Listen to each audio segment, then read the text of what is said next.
안녕하세요. 오늘은 지난번 영상에 여러분들 중 한 분께서 댓글을 달아주셨는데 동일하게 또 다른 분들도 궁금해 하실 것 같아서 고학년 엄마분들에게 팁이 될 만한 영상 하나 더 촬영을 해보려고 합니다. 지난번에 제가 이제 고학년이더라도 영어 영상이나 책을 통한 플로우, 좀 많은 양을 끊임없이 계속해서 원어민들의 실제 그 언어 자체를 충분히 흡수할 수 있는 시간을 계속해서 마련을 해주시는 것이 좋다.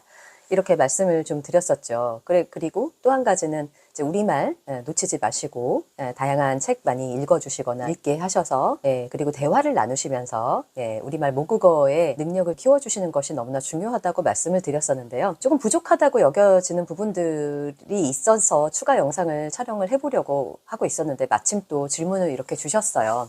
예비 중1이라고 하셨는데 주변에 얘기를 하면 이제 안 된다. 한국식 영어로 바꿔야 된다. 이렇게 말씀을 하신다고들 하신대요.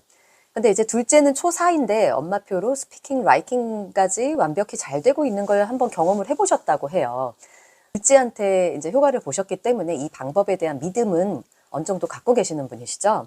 근데 이제 큰딸은 매일 영어 영상을 1시간씩 보고 리딩서도 이제 보고 있다라고 말씀을 하셨어요. 근데 문법 복화가 너무 취약하다라고 말씀을 하셨는데요. 영어 영상을 너무 좋아하긴 하는데 이제 영어를 너무 싫어한다 이렇게 말씀을 하셨어요. 그러니까 헷갈리죠. 우리 아이는 영어를 참 좋아해요 라고 하는 말과 우리 아이는 그런데 영어를 너무 싫어해요. 똑같은 말인데도 뭔가 다르죠. 맥락에 따라 다른 거죠.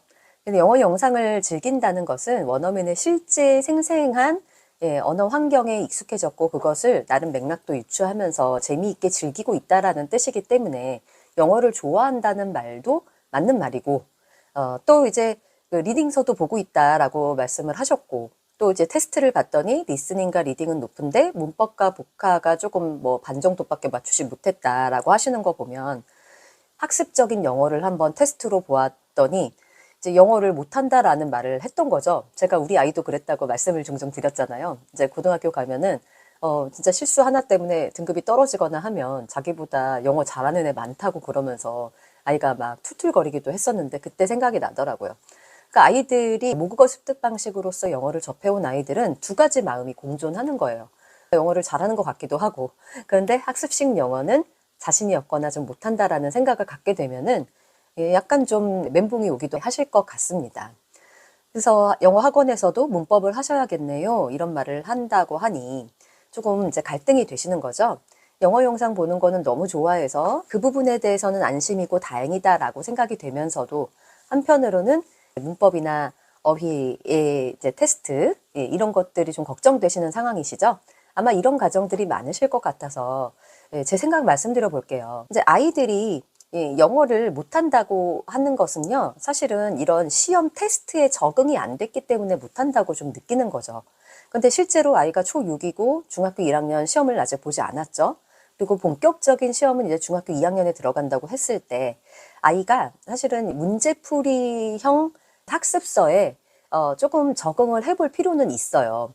그런데 처음으로 아이가 그냥 듣고만 있다가 바로 문제풀이에 들어갔을 때는 조금 당황할 수가 있고요. 당연히 문법을 지금 안 배운 상황이고 그리고 단어도 자연스럽게 익히는 방식으로 해왔던 친구이기 때문에 이게 당연히 시험을 봤을 때 이 정도 나왔다라는 것은 그렇게 못한 게 아니지 않습니까? 생각을 해보세요. 이렇게 배운 거를 테스트했던 거라면 뭐 반밖에 못 맞췄다. 이거는 좀 문제가 있지만 아이가 지금 제가 보니까 리딩서만 풀어왔고 문법을 엄마가 따로 가르치셨을 것 같진 않아요. 그리고 단어를 평가하는 유형이 어떻게 나왔는지는 모르겠지만 학원에서 그동안 학습해왔던 친구들에게 맞춘 단어 시험이 나왔을 거예요. 근데 아이는 당연히 그런 방식으로 공부를 해본 적이 없기 때문에 이 정도 나왔으면은 준비를 하나도 안 한 상태에서 테스트 봤을 때 이 정도 나왔으면은 그렇게 못한 게 아니죠. 잘한 거라고 저는 생각이 되어져요.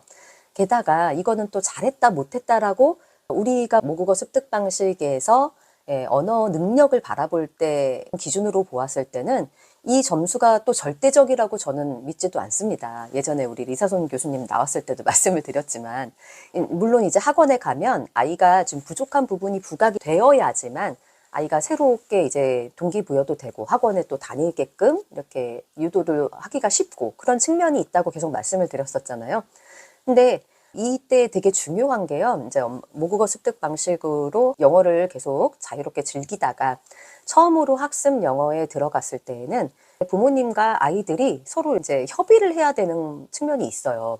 꼭 강조를 해드리고 싶은 게 어느 날 갑자기 너 이 정도 집중 듣기도 많이 했고 영어 영상도 많이 봤으니까 테스트 보면 잘 나올 거야. 이런 마음으로 갑자기 어느 날 테스트를 예약을 하고 데리고 가시는 것보다는 예, 그리고 아이한테 미리 나중에 학원에 가면은 이런 방식으로 이제 배울 거고 학교에서도 이런 시험을 볼 거야 라는 것에 대해서 부모님이랑 충분히 좀 대화를 나눌 필요가 있어요. 실제 문제집 뭐 시중에 나와 있는 거 하나 사보세요. 중학교 1학년 거 미리 학교에서 시험 볼 때 쓰는 평가 문제집들이 이제 어느 서점에 가셔도 이제 많이 나와 있거든요. 그거를 아이랑 같이 보면서 아, 이제 내년부터는 이런 공부를 해야 될 건데 예, 이런 부분들을 좀 준비를 하려면 미리 좀 우리가 개념도 알아야 되고 문법 용어도 좀 알아야 되고 좀 어휘도 이런 식으로 테스트를 할 때가 있다고 하니까 이런 거를 좀 나중에 암기를 해야 될 것 같은데 엄마 생각에는 우리 서준이가 이거 되게 잘할 것 같거든. 이런 식으로 먼저 좀 아이에게 자신감을 불어넣어주는 그런 말들 먼저 엄마가 해주시는 게 저는 중요하다고 생각을 합니다. 네, 근데 이거를 준비를 안 하고 보면은 우리 서준이가 실제로 잘하는 것만큼 나오는 게 아니라 거기에 훨씬 못 미치게 나올 수도 있어. 물론 네가 영어를 못하는 것은 아니야. 알고는 있지만 한국에서 하는 영어 교육에서는 평가를 이런 식으로 보기 때문에 이거를 암기를 해야 될 필요도 언젠가는 있단다. 이런 것들을 아이에게 먼저 인지를 시켜주는 것이 좀 필요하다고 생각이 되어져요. 그래서 아이에게서 뭔가 동의를 얻어내어서 아이도 이런 방식에 좀 적응할 마음의 준비를 시켜주시는 게 좋지 않을까라는 생각을 합니다. 리딩서는 지금 뭐 잘하고 있을 것 같아요, 아이가. 근데 이제 학원에서 보는 평가는 학원에 다녔던 아이들을 대상으로 만들어진 평가 방식이기 때문에 이 평가 결과에 너무 마음 쓰시지 마시고요. 그냥 지금부터 이제 학교 시험에도 조금 대비를 한다라는 측면에서 시중에 나와 있는 가장 쉬운 문법서 하나 가지고 그냥 공부를 하면 돼요. 요즘에는 인강도 너무나 많은 좋은 선생님들이 유튜브에서만 찾아봐도 너무나 많으시기 때문에 친구들이 해야겠다라는 마음을 가진다면 배울 수 있는 방법은 너무나 많습니다. EBS에서도 무료 강의들이 많이 풀리고 있잖아요. 근데 저는 아이들한테 이런 식으로 얘기를 많이 했던 것 같아요. 우리 서준이가 이렇게 책도 잘 읽고 영어 영상 보면서 엄마도 못 알아듣는 저 말들을 다 알아듣다니 너무 대단하다. 그런데 이제 앞으로 학교에 가서도 점수도 잘 나오면은 네가 영어에 대한 자신감이 더 생길 것 같아. 그러려면 좀 준비를 해야 되는데 너는 어떻게 생각하니? 이렇게 아이에게 이제 사춘기도 들어섰고 초 6이면은요. 그러면 충분히 이제 대화로서 아이의 마음을 준비를 시키는 그런 시간은 꼭 필요하다라고 저는 생각을 하기 때문에 그 부분에 대해서 어떻게 좀 대화가 나누신 거가 있는지 좀 궁금해요. 비슷한 환경에 계시는 분들이 있다면 좀 댓글을 좀 달아주시면 저도 좀 참고가 될 것 같습니다.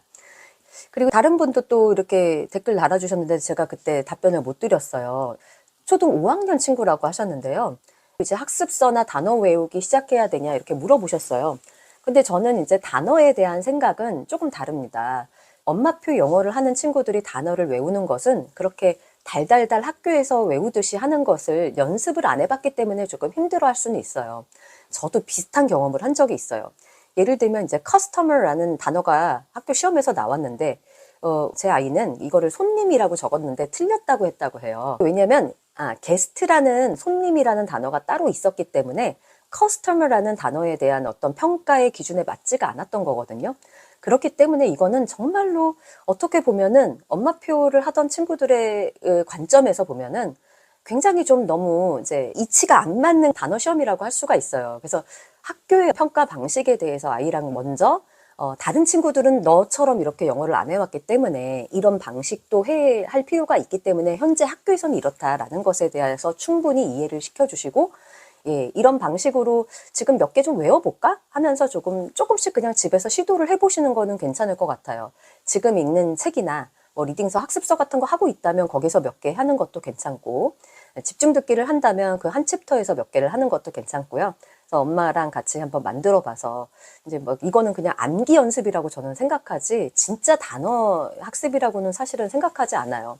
맥락에 따라서 단어의 쓰임과 뜻도 굉장히 다양하기 때문에 사실은 이 부분에 대해서 현재 현실적으로 우리 한국 교육이 왜 그런지에 대해서 아이랑 서로 이렇게 대화를 나누고, 하지만 학교에 다니는 동안에는 이 방식에 우리가 어느 정도 적응을 해야 될 필요가 있다라는 것에 대해서 충분히 대화를 나누시면서 연습을 하시면 될 것 같다라는 생각이 들고요. 학습서는 초등 5학년, 6학년쯤 되면은요, 저도 이제 넌픽션 수업을 하잖아요. 이제 넌픽션은 엄마가 집에서 만약에 아이랑 잘 하실 수 있으면 리딩서 같은 거 시중에 나와 있는 것들 중에서 아이가 고르게 하셔서 조금씩 시켜보시는 거는 괜찮습니다. 그러면 아이가 어느 정도 한 80% 이상 맞는 경우도 굉장히 많아요. 이게 제가 이제 저학년 친구들을 위한 영상도 이제 다음에 계획을 하고 있는데요. 그때 또 교재 얘기를 하면서 말씀드리겠지만, 예, 아이가 이제 고학년이 돼서 내가 읽는 스토리북에만 나와 있는 어휘가 아니라 좀 더 확장된 언어를 배우고 싶을 때는 교재 사용하시는 거 저는 추천하고 싶어요. 예, 또 질문들 있으면 댓글 달아주시고요. 오늘도 시청해 주셔서 감사합니다. 네, 그러면 저는 다음 시간에 다른 이야기로 돌아오겠습니다. 감사합니다.